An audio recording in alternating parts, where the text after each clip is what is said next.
ਕਿਹਾ ਜਾਂਦਾ ਸੀ ਕਿ ਜਿਹੜੇ ਦੇਸ਼ ਦੇ ਪ੍ਰਧਾਨ ਮੰਤਰੀ ਨੇ ਨਰਿੰਦਰ ਮੋਦੀ, ਉਹ ਕੋਈ ਵੀ ਕਾਨੂੰਨ ਪਾਸ ਕਰ ਦਿੰਦੇ ਨੇ ਤਾਂ ਉਸ ਨੂੰ ਰੱਦ ਨਹੀਂ ਕਰਦੇ। ਜਦੋਂ ਇੱਕ ਐਡੀ ਵੱਡੀ ਚੁਣੌਤੀ ਸਾਹਮਣੇ ਹੋਵੇ ਉਸ ਨੂੰ ਆਪਾਂ ਹਾਸਲ ਕਰ ਲਈਏ, ਫਿਰ ਮਨ ਦੇ ਵਿੱਚ ਕਿਹੋ ਜਿਹੇ ਭਾਵ ਉੱਠਦੇ ਨੇ? ਇਹ ਨਹੀਂ ਹੋ ਸਕਦਾ ਵੀ ਸਰਕਾਰ ਸਾਡੇ ਅੱਗੇ ਨਾ ਚੁੱਕੇ, ਕਿਉਂਕਿ ਜਿਹੜੇ ਲੋਕਾਂ ਦੇ ਕੋਲ ਹੁੰਦੇ ਕਦੇ ਹਾਰਦੇ ਨਹੀਂ ਹੁੰਦੇ।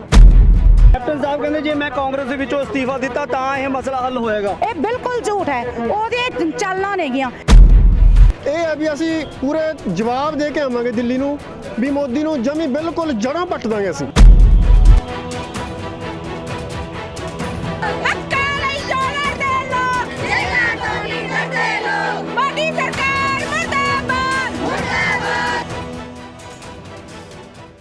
ਤੁਸੀਂ ਦੇਖ ਰਹੇ ਹੋ ਪੰਜਾਬੀ ਲੋਕ ਚੈਨਲ ਤੇ ਮੈਂ ਹਾਂ ਸੰਜੀਵ ਗੋਇਲ। ਅੱਜ ਅਸੀਂ ਸੰਗਰੂਰ ਦੇ ਖਨੌਰੀ ਬਾਰਡਰ ਤੇ ਰੁਕੇ ਹੋਏ ਹਾਂ, ਜਿੱਥੇ ਪਿਛਲੇ ਸਾਲ ਦੇਖਿਆ ਗਿਆ ਸੀ ਕਿ ਖਨੌਰੀ ਬਾਰਡਰ ਦੇ ਉੱਪਰ ਪ੍ਰਸ਼ਾਸਨ ਦੇ ਨਾਲ ਕਿਸਾਨਾਂ ਨੂੰ ਕਾਫੀ ਜਦੋਜਹਿਦ ਕਰਕੇ ਦਿੱਲੀ ਬਾਰਡਰ ਦੇ ਉੱਪਰ ਪਹੁੰਚੇ ਸੀ, ਪਰ ਲੇਕਿਨ ਅੱਜ ਖੁਸ਼ੀ ਦੇ ਨਾਲ ਕਿਸਾਨ ਖਨੌਰੀ ਬਾਰਡਰ ਤੋਂ ਦਿੱਲੀ ਲਈ ਰਵਾਨਾ ਹੋ ਰਹੇ ਨੇ। ਮਹਿਲਾਵਾਂ ਸਾਡੇ ਨਾਲ ਨੇ, ਮੈਂ ਤਸਵੀਰਾਂ ਇੱਕ ਵਾਰੀ ਦਿਖਾ ਦੇਣਾ ਕਿ ਮਹਿਲਾਵਾਂ ਨੇ ਜਿਹੜੀਆਂ ਵੱਡੀ ਗਿਣਤੀ ਦੇ ਵਿੱਚ ਅੱਜ ਇੱਥੇ ਪਹੁੰਚੀਆਂ ਨੇ, ਕਿਉਂਕਿ ਇਸ ਸੰਘਰਸ਼ ਦੇ ਵਿੱਚ ਮਹਿਲਾਵਾਂ ਦਾ ਇੱਕ ਵੱਡਾ ਯੋਗਦਾਨ ਜਿਹੜਾ ਹੈਗਾ ਰਿਹਾ ਹੈਗਾ। ਮਹਿਲਾਵਾਂ ਅੱਜ ਵੀ ਵੱਡੀ ਗਿਣਤੀ ਦੇ ਵਿੱਚ ਪਹੁੰਚੀਆਂ ਨੇ। ਗੱਲਬਾਤ ਕਰ ਲੈਣੇ ਮਹਿਲਾਵਾਂ ਦੇ ਨਾਲ। ਕੀ ਨਾਮ ਹੈ ਜੀ ਤੁਹਾਡਾ? ਮੇਰਾ ਸੁਖਵਿੰਦਰ ਕੌਰ ਹੈ ਜੀ।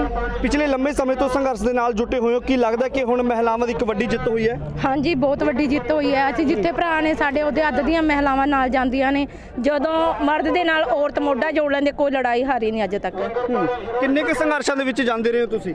ਅਸੀਂ ਬਹੁਤ ਸਾਰੇ, ਜਿਵੇਂ ਕਿ ਸਾਡੇ ਕਿਸਾਨੀ ਸੰਘਰਸ਼ ਵਿਦਿਆਰਥੀਆਂ ਦੇ ਨਾਲ ਅਸੀਂ ਹਰ ਇੱਕ ਜਿਹੜੇ ਸੰਘਰਸ਼ ਹੋ ਰਹੇ ਉਹਨਾਂ ਨੂੰ ਸਪੋਰਟ ਕਰ ਰਹੇ ਹਾਂ। ਤੇ ਹੁਣ ਫਿਰ ਕਿਵੇਂ ਦੇਖਦੇ ਹੋ, ਮਨ ਦੇ ਵਿੱਚ ਕਿਸ ਤਰ੍ਹਾਂ ਦੇ ਭਾਵ ਉੱਠਦੇ ਨੇ? ਕੀ ਲੱਗਦਾ ਹੈ ਕਿ ਇੱਕ ਬਹੁਤ ਵੱਡੀ ਚੁਣੌਤੀ ਸੀ ਤੁਹਾਡੇ ਅੱਗੇ, ਕਿਉਂਕਿ ਕਿਹਾ ਜਾਂਦਾ ਸੀ ਕਿ ਜਿਹੜੇ ਦੇਸ਼ ਦੇ ਪ੍ਰਧਾਨ ਮੰਤਰੀ ਨੇ ਨਰਿੰਦਰ ਮੋਦੀ, ਉਹ ਕੋਈ ਵੀ ਕਾਨੂੰਨ ਪਾਸ ਕਰ ਦਿੰਦੇ ਨੇ ਤਾਂ ਉਸ ਨੂੰ ਰੱਦ ਨਹੀਂ ਕਰਦੇ। ਜਦੋਂ ਇੱਕ ਐਡੀ ਵੱਡੀ ਚੁਣੌਤੀ ਸਾਹਮਣੇ ਹੋਵੇ ਉਸ ਨੂੰ ਆਪਾਂ ਹਾਸਲ ਕਰ ਲਈਏ, ਫਿਰ ਮਨ ਦੇ ਵਿੱਚ ਕਿਹੋ ਜਿਹੇ ਭਾਵ ਉੱਠਦੇ ਨੇ?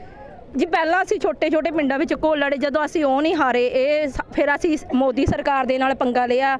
ਸਾਡੀ ਜਿਹੜੀ ਲੋਕ ਏਕਤਾ ਸ਼ੁਰੂ ਤੋਂ ਹੀ ਜਿੱਤਦੀ ਆ ਰਹੀ ਹੈ, ਪਰ ਇਹ ਜਿਹੜੇ ਲੋਕਾਂ ਦੇ ਘੋਲ ਨੇ ਕਦੇ ਵੀ ਰੱਦ ਨਹੀਂ ਹੋਏ ਹੈਗੇ, ਭਾਵ ਇਹ ਕਦੇ ਹਾਰੇ ਨਹੀਂ ਹੈਗੇ ਅਤੇ ਅੱਗੇ ਵੀ ਜਿੱਤਣਗੇ। ਮੋਦੀ ਸਰਕਾਰ ਨੇ ਹੁਣ ਤੱਕ ਕਿਹਾ ਵੀ ਇਹ ਜਿਹੜੇ ਕਾਲੇ ਕਾਨੂੰਨ ਨੇ ਰੱਦ ਕਰਾਂਗੇ। ਅਸੀਂ ਲਿਖਤੀ ਰੂਪ ਵਿੱਚ ਵੀ ਜਿਹੜੇ ਸਾਡੀ ਹੋਰ ਸਾਰੀਆਂ ਮੰਗਾਂ ਨੇ ਸਾਰੇ ਲਿਖਤੀ ਰੂਪ ਵਿੱਚ ਲਵਾਂਗੇ। ਇਹ ਨਹੀਂ ਹੋ ਸਕਦਾ ਵੀ ਸਰਕਾਰ ਸਾਡੇ ਅੱਗੇ ਨਾ ਚੁੱਕੇ, ਕਿਉਂਕਿ ਜਿਹੜੇ ਲੋਕਾਂ ਦੇ ਕੋਲ ਹੁੰਦੇ ਕਦੇ ਹਾਰਦੇ ਨਹੀਂ ਹੁੰਦੇ। ਕੀ ਲੱਗਦਾ ਪਿੰਡਾਂ ਦੇ ਵਿੱਚੋਂ ਨਿਕਲੇ ਹੋ, ਕਦੇ ਪਹਿਲਾਂ ਤੁਸੀਂ ਇਸ ਤਰ੍ਹਾਂ ਦੇ ਪ੍ਰੋਟੈਸਟਾਂ ਦੇ ਵਿੱਚ ਬਾਹਰ ਦਿੱਲੀ ਤੱਕ ਬਾਰਡਰਾਂ ਤੇ ਗਏ ਸੀਗੇ ਜਾਂ ਪਿੰਡਾਂ ਤੱਕ ਹੀ ਸੀਮਿਤ ਸੀਗੇ ਤੁਸੀਂ? ਨਹੀਂ ਜੀ, ਅਸੀਂ ਪਿੰਡਾਂ ਦੇ ਜ਼ਰੂਰ ਆ, ਪਰ ਜਿਹੜੇ ਬਾਰਡਰਾਂ ਤੱਕ ਜਿਹੜੇ ਕੋਲ ਨੇ, ਜ਼ਰੂਰੀ ਨਹੀਂ ਹੁੰਦਾ ਕਿ ਪਿੰਡਾਂ ਦੇ ਲੋਕਾਂ ਨੂੰ ਕੋਈ ਨੌਲੇਜ ਨਹੀਂ ਹੁੰਦੀ। ਬਹੁਤ ਸਾਰੀਆਂ ਨੌਲੇਜਾਂ ਹੁੰਦੀਆਂ ਨਾ, ਰੋਟੀ ਬਣਾਉਣ ਵਾਸਤੇ ਨਾ ਸਾਨੂੰ ਸਮਝੋ। ਅਸੀਂ ਕੋਲ ਬਹੁਤ ਸਾਰੇ ਲੜੇ ਨੇ, ਪਹਿਲਾਂ ਵੀ ਸਾਡੇ ਜਿਹੜੇ ਇਤਿਹਾਸਿਕ ਕੋਲ ਨੇ 19 ਵਾਰੀ ਅਸੀਂ ਦਿੱਲੀ ਜਿੱਤੀ, ਹੁਣ ਅਸੀਂ 20ਵੀਂ ਵਾਰੀ ਦਿੱਲੀ ਜਿੱਤੀ ਹੈ। ਪਹਿਲਾਂ ਵੀ ਸਾਡੇ ਭੈਣਾਂ ਮਾਤਾਵਾਂ ਨੇ ਜਿੱਤੀ ਹੋਣੀ। ਜਿਵੇਂ ਕਿਹਾ ਜਾਂਦਾ ਸੀਗਾ ਕਿ ਔਰਤਾਂ ਨੂੰ ਘਰਾਂ ਦੇ ਵਿੱਚੋਂ ਨਿਕਲ ਨਹੀਂ ਦਿੱਤਾ ਜਾਂਦਾ ਸੀਗਾ, ਪਰ ਲੇਕਿਨ ਹੁਣ ਹਾਲਾਤ ਬਦਲਦੇ ਨਜ਼ਰ ਨਹੀਂ ਆਉਂਦੇ। ਤੁਹਾਨੂੰ ਕੀ ਲੱਗਦਾ ਕਿ ਜਿਹੜੀਆਂ ਔਰਤਾਂ ਨੇ ਇਹਨਾਂ ਨੇ ਸੰਘਰਸ਼ ਜਿੱਤ ਲਿਆ ਹੈ? ਹਾਂਜੀ, ਇਹ ਸਾਨੂੰ ਦਿਖ ਰਹੇ ਨੇ। ਪਹਿਲਾਂ ਔਰਤਾਂ ਨੂੰ ਪੈਰ ਦੀ ਜੁੱਤੀ ਸਮਝਿਆ ਜਾਂਦਾ ਸੀ ਪੁਰਾਣੇ ਜ਼ਮਾਨੇ ਦੇ ਵਿੱਚ। ਅੱਜ ਔਰਤਾਂ ਪੜ੍ਹੀਆਂ ਲਿਖੀਆਂ ਨੇ, ਠੀਕ ਹੈ। ਜਿਹੜੀ ਅਨਪੜ੍ਹ ਵੀ ਨੇ ਉਹ ਵੀ ਅੱਜ ਕੱਲ੍ਹ ਸੰਘਰਸ਼ਾਂ ਦੇ ਵਿੱਚ ਹਿੱਸਾ ਪਾ ਰਹੀ ਹੈ। ਅਸੀਂ ਇਹ ਵੱਡੀ ਜਿੱਤ ਹਾਸਲ ਕੀਤੀ ਹੈ ਜੀ। ਜਿਵੇਂ ਇਹ ਕਾਨੂੰਨ ਨੇ ਜਿਹੜੇ ਰੱਦ ਕੀਤੇ ਜਾ ਰਹੇ ਨੇਗੇ, ਪ੍ਰਧਾਨ ਮੰਤਰੀ ਨਰਿੰਦਰ ਮੋਦੀ ਹੋਰਾਂ ਨੇ ਕਹਿਤਾ ਕਿ ਕਾਨੂੰਨ ਰੱਦ ਕਰ ਦਾਂਗੇ। ਕੀ ਲੱਗਦਾ ਕਿ ਜਿਹੜੀਆਂ ਔਰਤਾਂ ਨੇ ਉਹਨਾਂ ਦਾ ਮਨੋਬਲ ਹੋਰ ਵੀ ਵਧੇਗਾ?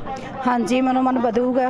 ਤੇ ਬਾਕੀ ਜਿੰਨਾ ਚਿਰ ਸਾਨੂੰ ਲਿਖਤੀ ਰੂਪ ਦੇ ਵਿੱਚ ਪ੍ਰਧਾਨ ਮੰਤਰੀ ਨਰਿੰਦਰ ਮੋਦੀ ਲਿਖ ਕੇ ਨਹੀਂ ਦਿੰਦਾ ਹੈਗਾ, ਉਹਨਾਂ ਚਿਰ ਸਾਡਾ ਸੰਘਰਸ਼ ਇਸੇ ਤਰ੍ਹਾਂ ਜਾਰੀ ਰਹੂਗਾ। ਤੇ ਬਾਕੀ ਸਾਡੀਆਂ ਜਿਹੜੀਆਂ ਵੀ ਮੰਗਾਂ ਨੇਗੀਆਂ, ਜਿਵੇਂ ਜਿੱਥੇ ਸਾਨੂੰ ਜਿੱਤ ਦੀ ਸਾਨੂੰ ਖੁਸ਼ੀ ਹੈ, ਉੱਥੇ ਸਾਨੂੰ ਜਿਹੜੇ ਸਾਡੇ 700 ਸ਼ਹੀਦ ਹੋਏ ਨੇ ਬੀਬੀਆਂ ਤੇ ਭਾਈ, ਤੇ ਸਾਨੂੰ ਉਹਨਾਂ ਦਾ ਮਹਿਸੂਸ ਵੀ ਅਸੀਂ ਉਹਨੂੰ ਸੰਧਾਰ ਜੀ ਵੀ ਦਿੰਦੇ ਆ। ਤੇ ਬਾਕੀ ਜਿਵੇਂ ਸਾਡਾ MSP ਦਾ ਵੀ ਅਸੀਂ 100% ਲਿਖਤੀ ਦੇ ਵਿੱਚ ਲਵਾਂਗੇ, ਤੇ ਸਾਡੇ ਕਰਜ਼ੇ ਮਾਫੀ ਦੇ, ਤੇ ਸਾਡੇ ਬੱਚਿਆਂ ਨੂੰ ਰੁਜ਼ਗਾਰ ਮਿਲਣਾ ਜ਼ਰੂਰੀ ਹੈ।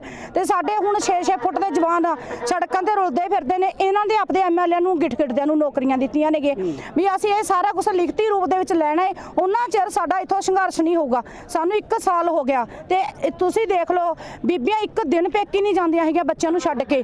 1 ਸਾਲ ਹੋ ਗਿਆ ਮਟਿਆਰ ਜਵਾਨ ਕੁੜੀਆਂ ਤੇ ਬਜ਼ੁਰਗ ਮਾਤਾ ਨੂੰ ਬਾਰਡਰਾਂ ਤੇ ਬੈਠੀਆਂ ਨੂੰ। ਜਿੰਨਾ ਚਿਰ ਇਹ ਸਾਰਾ ਕੁਝ ਸਾਨੂੰ ਲਿਖਤੀ ਰੂਪ 'ਚ ਨਹੀਂ ਲਿਖ ਕੇ ਦਿੰਦੇ, ਸਾਡਾ ਸੰਘਰਸ਼ ਇੱਥੇ ਇਸ ਤਰ੍ਹਾਂ ਹੀ ਜਾਰੀ ਰਹੂਗਾ।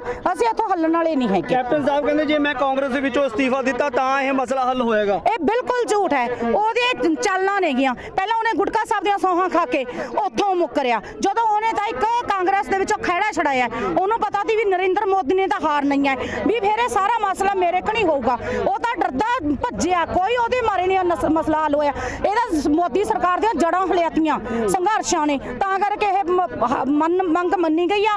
ਕੋਈ ਕੈਪਟਨ ਦਾ ਕਰਕੇ ਨਹੀਂ ਹੋਇਆ, ਇਹਦਾ ਸਿਰਫ ਸਾਡੇ ਭਰਾਵਾਂ ਦਾ, ਸਾਡੇ ਵੀਰਾਂ ਦਾ। ਅਸੀਂ ਇਹ ਨਹੀਂ ਕਹਿੰਦੇ ਵੀ ਅਸੀਂ ਭਰਾਵਾਂ ਦੇ ਸਹਿਯੋਗ, ਵੀ ਸਾਡੇ ਭਰਾਵਾਂ ਦੀ ਲੜਾਈ ਹੈ, ਸਾਡੀ ਆਪਦੀ ਹੱਕਾਂ ਦੀ ਲੜਾਈ ਹੈ, ਸਾਡੇ ਬੱਚਿਆਂ ਦਾ ਭਵਿੱਖ ਸਮਾਰਨ ਵਾਸਤੇ ਅਸੀਂ ਇੱਥੇ ਮੂਹਰੇ ਆ। ਅਸੀਂ ਮਾਈ ਭਾਗੋ ਦੀਆਂ ਵਾਰਸਾਂ ਤੇ ਇਸ ਤਰ੍ਹਾਂ ਹੀ ਸੰਘਰਸ਼ ਲੜਦੀਆਂ ਰਹਾਂਗੇ। ਬੱਚੇ ਵੀ ਆਏ ਨੇ ਤੁਹਾਡੇ ਨਾਲ? ਬੱਚੇ ਵੀ ਹਾਂਜੀ, ਬੱਚੇ ਵੀ ਆਏ ਨੇ ਜੀ। ਹਾਂਜੀ, ਜਿਵੇਂ ਤੁਸੀਂ ਬੱਚਿਆਂ ਨੂੰ ਲੈ ਕੇ ਆਂਦੇ ਰਹੇ ਹੋ, ਸਟਾਰਟਿੰਗ ਦੇ ਵਿੱਚ ਵੀ ਅਸੀਂ ਦੇਖਿਆ ਕਿ ਧਰਨਿਆਂ ਦੇ ਵਿੱਚ ਬੱਚੇ ਜ਼ਿਆਦਾ ਵੱਡੀ ਗਿਣਤੀ 'ਚ ਪਹੁੰਚਦੇ ਸੀਗੇ। ਬੱਚਿਆਂ ਦੀ ਪੜ੍ਹਾਈ ਤੇ ਵੀ ਅਸਰ ਪਿਆ ਕੋਈ? ਨਹੀਂ ਜੀ, ਪੜ੍ਹਾਈ ਇੱਥੇ ਨਾਲ ਹੀ ਅਸੀਂ ਚਲਾਈ ਰੱਖਨੇ ਆ ਜੀ। ਹਾਂਜੀ, ਸੋ ਬਿਲਕੁਲ ਕੁਝ ਬੱਚੇ ਨੇ ਸਾਡੇ ਨਾਲ, ਆਪਾਂ ਗੱਲਬਾਤ ਕਰ ਲੈਣੇ ਆ। ਗੁੜੀਆ ਅੱਗੇ ਆ ਜਾਓ, ਅੱਗੇ ਆ ਜਾਓ। ਤੁਸੀਂ ਕਿਸ ਤਰ੍ਹਾਂ ਦੇਖਦੇ ਹੋ ਇਸ ਸੰਘਰਸ਼ ਨੂੰ? ਕਿੰਨੇ ਕੁ ਲੰਮੇ ਸਮੇਂ ਤੋਂ ਆ ਰਹੇ ਹੋ ਸੰਘਰਸ਼ 'ਚ? ਅਸੀਂ ਇਸ ਸੰਘਰਸ਼ ਪਿਛਲੇ ਸਾਲ ਤੋਂ ਅਸੀਂ ਇੱਥੇ ਬੈਠੇ ਹਾਂ। ਜਿਹੜੇ ਸਾਡੇ ਨੌਜਵਾਨ, ਜਿਹੜੀ ਸਾਡੀ ਬੀਬੀਆਂ ਬਹੁਤ ਸ਼ਹੀਦ ਵੀ ਹੋਈਆਂ ਨੇ, ਤੇ ਹੁਣ ਵੀ ਅਸੀਂ ਇਹੀ ਮੰਗ ਕਰਦੇ ਹਾਂ ਵੀ ਅਸੀਂ ਆਪਣੇ ਹੱਕ ਲੈ ਕੇ ਹੀ ਇਸ ਸੰਘਰਸ਼ 'ਚੋਂ ਵਾਪਸ ਜਾਵਾਂਗੇ। ਅਸੀਂ ਆਪਣੇ ਹੱਕ ਲਿੱਤੇ ਵੀ ਨਾ ਇਸ ਸੰਘਰਸ਼ 'ਚੋਂ ਵਾਪਸ ਨਹੀਂ ਜਾਂਦੇ। ਹੁਣ ਕਿਵੇਂ ਦੇਖਦੇ ਹੋ ਜਿਹੜੇ ਕਾਨੂੰਨ ਰੱਦ ਹੋਣ ਵਾਸਤੇ ਐਲਾਨ ਕਰ ਦਿੱਤਾ ਪਰ ਲੇਕਿਨ ਇੰਪਲੀਮੈਂਟ ਨਹੀਂ ਹੋਇਆ ਹੈਗਾ, ਕਿ ਦੇਖਦੇ ਹੋ ਕਿ ਜਦ ਤੱਕ ਕਾਨੂੰਨ ਰੱਦ ਨਹੀਂ ਹੋਣਗੇ ਇਸੇ ਤਰ੍ਹਾਂ ਜਾਰੀ ਰਹੇਗਾ ਸੰਘਰਸ਼? ਹਾਂਜੀ, ਜਦ ਤੱਕ ਉਹ ਕਾਨੂੰਨ ਰੱਦ ਨਹੀਂ ਹੁੰਦੇ, ਜਦ ਤੱਕ ਉਹ ਸਾਨੂੰ ਲਿਖਤੀ ਰੂਪ ਵਿੱਚ ਗਰੰਟੀ ਨਹੀਂ ਮਿਲਦੀ ਵੀ ਕਾਨੂੰਨ ਰੱਦ ਹੋ ਗਏ, ਅਸੀਂ ਤਾਂ ਇੱਥੇ ਹੀ ਬੈਠਾਂਗੇ। ਅਸੀਂ ਆਪਣੇ ਹੱਕ ਲੈ ਕੇ ਹੀ ਘਰ ਵਾਪਸ ਜਾਵਾਂਗੇ। ਕੁਝ ਕਿਸਾਨ ਨੇ ਸਾਡੇ ਨਾਲ, ਉਹਨਾਂ ਨਾਲ ਵੀ ਆਪਾਂ ਗੱਲਬਾਤ ਕਰ ਲੈਂਦੇ ਹੈਗੇ। ਦੇਖਦੇ ਹਾਂ ਕਿ ਕਿੰਨੀ ਕੁ ਵੱਡੀ ਤਾਦਾਦ ਦੇ ਵਿੱਚ, ਕਿੰਨੀ ਕੁ ਵੱਡੀ ਤਾਦਾਦ 'ਚ ਕਿਸਾਨ ਪਹੁੰਚੇ ਨੇ ਵੀਰ? ਬਹੁਤ ਜੀ, ਬਹੁਤ ਵੱਡੀ ਤਾਦਾਦ ਆ। ਦੇਖੋ ਕਿੰਨੀਆਂ ਗੱਡੀਆਂ ਖੜੀਆਂ ਨੇ, ਘੱਟੋ ਘੱਟ ਇੱਕ ਗੱਡੀ ਦੇ ਵਿੱਚ 52 ਸੀਟਾਂ ਹੁੰਦੀਆਂ ਨੇ। ਘੱਟੋ ਘੱਟ ਅਸੀਂ ਖੜ ਕੇ ਵੀ ਜਾ ਰਹੇ ਹਾਂ ਗੱਡੀ ਦੇ ਵਿੱਚ।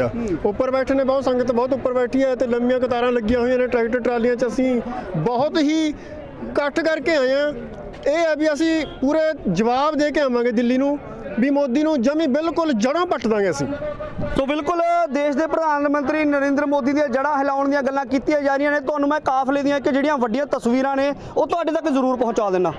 ਸੋ ਇਹ ਖਨੌਰੀ ਬਾਰਡਰ ਦੀਆਂ ਤਸਵੀਰਾਂ ਤੁਹਾਡੇ ਤੱਕ ਪਹੁੰਚਾਈਆਂ ਜਾ ਰਹੀਆਂ ਨੇ, ਜਿੱਥੇ ਅਸੀਂ ਇੱਕ ਬੱਸ ਦੇ ਉੱਪਰ ਚੜ੍ਹੇ ਹੋਏਗੇ, ਜਿੱਥੋਂ ਤੁਹਾਨੂੰ ਸਾਰੇ ਕਾਫਲੇ ਦੀਆਂ ਤਸਵੀਰਾਂ ਦਿਖਾ ਰਹੇ ਹਾਂਗੇ। ਦੇਖ ਸਕਦੇ ਹੋ ਕਿ ਇਹ ਉਹ ਜਗ੍ਹਾ ਹੈ ਜਿੱਥੇ ਪਿਛਲੇ ਸਾਲ 25 ਨਵੰਬਰ ਨੂੰ ਲੈ ਕੇ 3 ਦਿਨ ਜਿਹੜਾ ਹੈਗਾ ਸੰਘਰਸ਼ ਕਿਸਾਨਾਂ ਵੱਲੋਂ ਲੜਿਆ ਗਿਆ ਸੀਗਾ। ਵੱਡੀ ਤਾਦਾਦ ਦੇ ਵਿੱਚ ਜਿਹੜੇ ਕਿਸਾਨ ਸੀਗੇ ਉਹ ਇਸ ਬਾਰਡਰ ਦੇ ਉੱਪਰ ਪਹੁੰਚੇ ਸੀਗੇ, ਪਰ ਲੇਕਿਨ ਵੱਡੀ ਤਾਦਾਦ ਦੇ ਵਿੱਚ ਕਿਸਾਨ ਜਿਹੜੇ ਇੱਥੇ ਪਹੁੰਚੇ ਸੀਗੇ, ਪਰ ਲੇਕਿਨ ਪ੍ਰਸ਼ਾਸਨ ਦੇ ਨਾਲ ਜਦੋਜਹਿਦ ਜਿਹੜੀ ਕਰਨੀ ਪਈ ਸੀਗੀ। ਹਰਿਆਣਾ ਪ੍ਰਸ਼ਾਸਨ ਦੇ ਵੱਲੋਂ ਬੈਰੀਕੇਡਿੰਗ ਕੀਤੀ ਗਈ ਸੀ ਔਰ ਜਿੰਦਰੇ ਲਗਾਏ ਗਏ ਸੀਗੇ। ਬੈਰੀਕੇਡਿੰਗ ਕਰਕੇ ਜਿੰਦਰੇ ਲਗਾਏ ਗਏ ਸੀਗੇ। ਮੋਟੀ ਕੰਡਿਆਂ ਵਾਲੀ ਤਾਰ ਹੈ ਜਿਹੜੀ ਉਹ ਵਿਛਾ ਦਿੱਤੀ ਗਈ ਸੀ ਤਾਂ ਜਿਹੜੇ ਕਿਸਾਨ ਨੇ ਉਹ ਦਿੱਲੀ ਨਾ ਪਹੁੰਚ ਸਕਣ, ਬਾਰਡਰਾਂ ਤੇ ਨਾ ਪਹੁੰਚ ਸਕਣ। ਪਰ ਲੇਕਿਨ ਕਿਸਾਨਾਂ ਨੇ ਜਦੋਜਹਿਦ ਕਰਦੇ ਹੋਏ ਆਪਣਾ ਉਹ ਮੁਕਾਮ ਸੀ ਜਿਹੜਾ ਹਾਸਲ ਕਰ ਲਿਆ ਸੀਗਾ। ਕਿਸਾਨ ਦਿੱਲੀ ਬਾਰਡਰ ਤੇ ਪਹੁੰਚ ਗਏ ਸੀ, ਪਰ ਲੇਕਿਨ ਜਿਹੜਾ ਅੱਜ ਦਾ ਮਾਹੌਲ ਆ, ਅੱਜ ਕੁਝ ਮਾਹੌਲ ਹੋਰ ਬਣਿਆ ਹੋਇਆ ਹੈ। ਕਿਸਾਨ ਨੇ ਜਿਹੜੇ ਖੁਸ਼ੀ ਦੇ ਨਾਲ ਪਹੁੰਚ ਰਹੇ ਨੇ, ਕੁਝ ਵੀਰ ਨੇ, ਆਪਾਂ ਗੱਲਬਾਤ ਇਹ ਵੀਰ ਨਾਲ ਕਰਾਂਗੇ। ਵੀਰ ਕਿੱਥੋਂ ਆਏ ਹੋ ਤੁਸੀਂ? ਮਹਿਲਾ ਤੋਂ ਹੀ। ਮਹਿਲਾ ਚੌਕ ਤੋਂ ਆਏ। ਕੀ ਲੱਗਦਾ ਪਿਛਲੇ ਸਾਲ ਮਾਹੌਲ ਕਹੇ ਜੀ, ਇਸ ਵਾਰ ਕਹੇ ਜਿਹਾ ਮਾਹੌਲ ਹੈ? ਹੁਣ ਠੀਕ ਹੈ ਇਸ ਵਾਰ। ਹਾਂ, ਦਿੱਲੀ ਜਾ ਰਹੇ ਹੁਣ? ਦਿੱਲੀ ਜਾ ਰਹੇ।